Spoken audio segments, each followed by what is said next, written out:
ನಮ್ಮ ಬಾಲ್ಯದ ಸಮಯದಲ್ಲಿ ತುಂಬಾ ಆಟ ಆಡ್ತಾ ಇದ್ದ ಈ ಬಿರಿಗಾಲಿ ಆಟವನ್ನು ಇವತ್ತು ನಾನು ಮಕ್ಕಳಿಗೆ ತೋರಿಸ್ಕೊಟ್ಟೆ. ನನ್ನ ಮಗ ಯಾವುದೋ ಆಟ ಆಡ್ತಾ ಇರ್ಬೇಕಿದ್ರೆ ಈ ಒಂದು ಜಂಗು ಹಿಡಿದ ಹಳೆಯ ಗಾಲಿ ಅವನ ಕಣ್ಣಿಗೆ ಬಿತ್ತು. ನನ್ನಲ್ಲಿ ಈ ಬಗ್ಗೆ ಕೇಳಿದಾಗ ಅದರ ಆಟ ಹಾಗೂ ಅದಕ್ಕೆ ಬೇಕಾದ ಉಪಕರಣವನ್ನು ಸಹ ನಾನು ತಯಾರು ಮಾಡಲಿಕ್ಕೆ ಪ್ರಾರಂಭಿಸಿದೆ. ಹಳೆಯ ಗಾಲಿ ಏನೋ ಇತ್ತು, ಆದರೆ ಅದನ್ನು ಉರುಳಿಸಲು ಬೇಕಾಗುವ ಬಿರಿ ಎನ್ನುವ ಕಬ್ಬಿಣದ ಸರಳಿನ ಸಾಧನವನ್ನು ಸುತ್ತಿಗೆ ಮತ್ತು ಪಕ್ಕಡದ ಮೂಲಕ ಬಗ್ಗಿಸಿ ಈ ರೀತಿ ತಯಾರಿಸಿದೆ. ಈ ಬಿರಿ ಎನ್ನುವ ಸಾಧನಕ್ಕೆ ಒಂದು ಕೈ ಹಿಡಿಕೆ ಬೇಕು.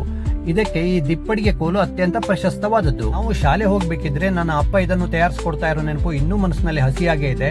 ಎಷ್ಟೊಂದು ವೇಗವಾಗಿ ಕಾಲ ಓಡುತ್ತೆ ನೋಡಿ. ಈಗ ನನ್ನ ಮಗನಿಗೆ ಇದನ್ನು ನಾನು ತಯಾರಿಸಿಕೊಡ್ತಾ ಇದ್ದೀನಿ. ಕೋಲಿನ ಮಧ್ಯೆ ಮೃದು ಭಾಗ ಇರುವ ಕಾರಣ ಸುಲಭವಾಗಿ ತಂತಿಯನ್ನು ಈ ರೀತಿ ಇಳಿಸಬಹುದು. ಈ ಗಾಲಿಗೆ ಜಂಗು ಬಂದ ಕಾರಣ ಸ್ವಲ್ಪ ಎಣ್ಣೆಯನ್ನು ಹಚ್ಚುತ್ತಾ ಇದ್ದೀನಿ, ಹಾಗೂ ಹೊಸದಾಗಿ ಮಾಡಿದ ಬಿರಿಗೂ ಕೂಡ ಸ್ವಲ್ಪ ಎಣ್ಣೆಯನ್ನು ಹಾಕ್ತಾ ಇದ್ದೀನಿ.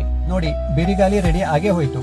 ನಾವು ಶಾಲೆ ಹೋಗೋ ಸಮಯದಲ್ಲಿ ಬೇಸಿಗೆ ಬಿದ್ರೆ ಸಾಕು ಇದನ್ನು ಉರುಳಿಸುವ ಆಟ ಆಡ್ತಾ ಹೋಗ್ತಾ ಇದ್ವಿ. ಈಗ ಶಾಲೆಗೆ ನಡೆದು ಹೋಗೋ ಮಕ್ಕಳ ಸಂಖ್ಯೆನೇ ಕಡಿಮೆ ಆಗ್ತಾ ಇದೆ, ಅದರಲ್ಲೂ ಇಂತಹ ಆಟಗಳಂತೂ ಕಾಣ್ತಾನೆ ಇಲ್ಲ. ನನ್ನ ಮಗನಿಗೂ ಸಹ ಒಂದು ಚೂರು ಗಂಧಗಾಳಿ ಇಲ್ಲದ ಈ ಆಟವನ್ನು ಇವತ್ತೇ ಮೊದಲು ಹೇಳ್ಕೊಡ್ತಾ ಇರೋದು. ಅವನಿಗೆ ಹೊಸದಾಗಿದ್ದ ಈ ಆಟವನ್ನು ಕಲಿಯಲು ಸ್ವಲ್ಪ ಸಮಯ ಬೇಕಾಯಿತು.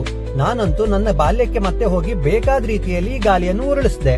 ಮಕ್ಕಳು ಸಹ ತುಂಬಾ ಪ್ರೀತಿಯಿಂದ ಹಾಗೂ ವೇಗವಾಗಿ ಇಂತಹ ಆಟಗಳನ್ನು ಕಲಿತು ಬಿಡುತ್ತಾರೆ. ಬಹುತೇಕ ಮಕ್ಕಳು ಮಾತ್ರ ಆಡಬಹುದಾದ ಇಂತಹ ಆಟಗಳು ದೈಹಿಕ ವ್ಯಾಯಾಮವನ್ನು ಸಹ ನೀಡುತ್ತದೆಯಲ್ಲದೆ ಬಾಲ್ಯದ ನೆನಪನ್ನು ಅಚ್ಚಳಿಯದೆ ಉಳಿಸುತ್ತವೆ.